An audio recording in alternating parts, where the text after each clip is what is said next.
আবহাওয়ার খবরের দিকে শুরুতেই নজর রাখবো, তার কারণ চলতি মাসেই কি ঘূর্ণিঝড় এ রাজ্যে।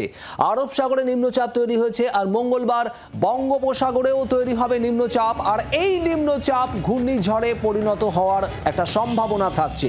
ঠিক কি আপডেট এই মুহূর্তে নিউজ রুম থেকে আমাদের প্রতিনিধি আহিলি রয়েছে, আমি সরাসরি চলে যাব আহিলির কাছে। একেবারে শুভদীপ, দেখো মে মাসে ঘূর্ণিঝড় আমাদের বাংলায় আছড়ে পড়া নতুন কিছু নয়। আমরা গত কয়েক বছরের পরিসংখ্যান যদি দেখি তাহলে প্রত্যেক বছরেই প্রায় মে মাসে ঘূর্ণিঝড়ের প্রকোপ দেখা যায়, কিন্তু এই যে নিম্নচাপ সৃষ্টি হয়েছে সেই নিম্নচাপ আদৌ ঘূর্ণিঝড়ে রূপান্তরিত হবে কিনা তা নিয়ে এখনো পর্যন্ত কিন্তু সুস্পষ্টভাবে আবহাওয়া দপ্তরের তরফ থেকে কিছু বলা যায়নি। এখনো পর্যন্ত যা যা ইনফরমেশন আমাদের কাছে আছে সেগুলি তুলে ধরার চেষ্টা করব আমাদের দর্শকদের সামনে। নিম্নচাপ তৈরি হয়ে গিয়েছে আরব সাগরে একটা নিম্নচাপ ইতিমধ্যেই তৈরি হয়েছে এবং আগামী মঙ্গলবার বঙ্গোপসাগরেও নিম্নচাপ তৈরি হওয়ার সম্ভাবনা রয়েছে। মে মাস শেষ হতেই ঘূর্ণিঝড়ের আশঙ্কা তৈরি হচ্ছে, জন্ম নিচ্ছে শক্তি, এমন একটা প্রশ্ন সামনে আসছে।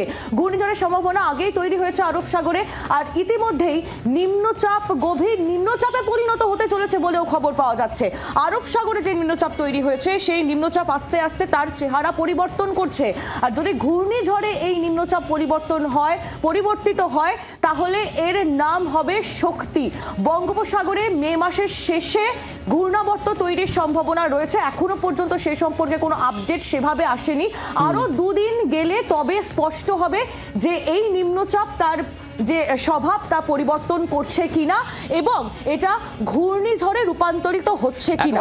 আমাদের সময় নিতে হবে এবং সময়ের সাথে সাথেই ধাপে ধাপে স্পষ্ট হবে গোটা ছবিটা। আর এখানে আবহাওয়া বিশেষজ্ঞ, আবহাওয়া দপ্তর কি বলছেন তারা শোনাবো। কচ্ছ উপকূলে মোটামুটি সার্কুলেশন দেখাচ্ছে, কিন্তু সেটা আমাদের বে অফ বেঙ্গলেটা এখনও মানে অ্যাট প্রেজেন্ট সার্কুলেশন দেখাচ্ছে না। আর আইএমডি বা ডব্লিউএম এর রুল হচ্ছে, ধরে নিন 300 কিলোমিটার একটা জায়গা করাই সমুদ্রের উপরে, ওর মধ্যে মিনিমাম 2.5টা প্যাচ হলে পরে তখনই হবে ডিপ্রেশন বা ডিপ ডিপ্রেশন। 3-এর ওপরের থেকে 6 পেরোতে হবে, মানে 300 কিলোমিটার ডায়ামিটারের মধ্যে 6টা যদি ওই প্রেশারের প্যাচ আসে তখনই বলবো সাইক্লোন হলো। অয়ন ঘোষাল আমাদের প্রতিনিধি রয়েছেন আমাদের সঙ্গে সরাসরি। অয়ন, তাহলে কি চলতি মাসেই ঘূর্ণিঝড় হতে পারে রাজ্যে, সেরকম সম্ভাবনা রয়েছে?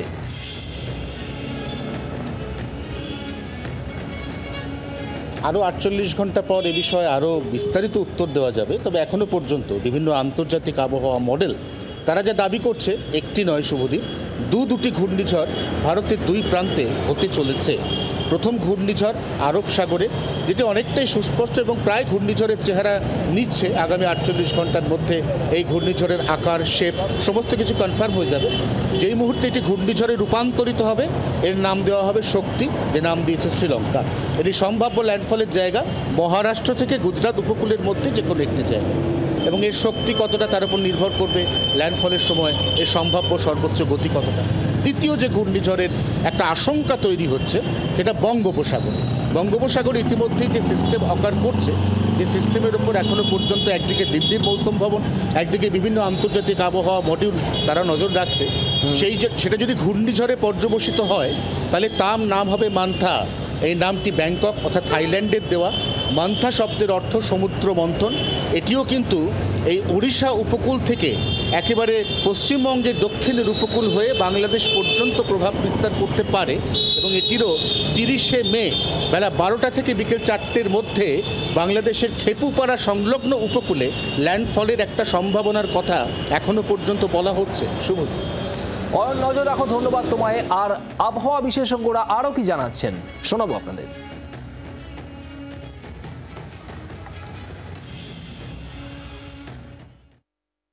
এই মুহূর্তে তো বলা কঠিন, ওটা আনুমানিক 28 থেকে 30 তারিখের মধ্যে হয়তো তার ল্যান্ডফল হতে পারে। আমরা 25-26 তারিখ নাগাদ হয়তো বা 26-27 তারিখে গিয়ে হয়তো বুঝতে পারবো যে কতটা শক্তি সঞ্চয় করলো। ওই শক্তি সঞ্চয় কতটা করলো তার উপর ডিপেন্ড করছে যে ল্যান্ডফলের সময় হাওয়ার উইন্ড ভেলোসিটি, হাওয়ার দাপট কতটা থাকবে।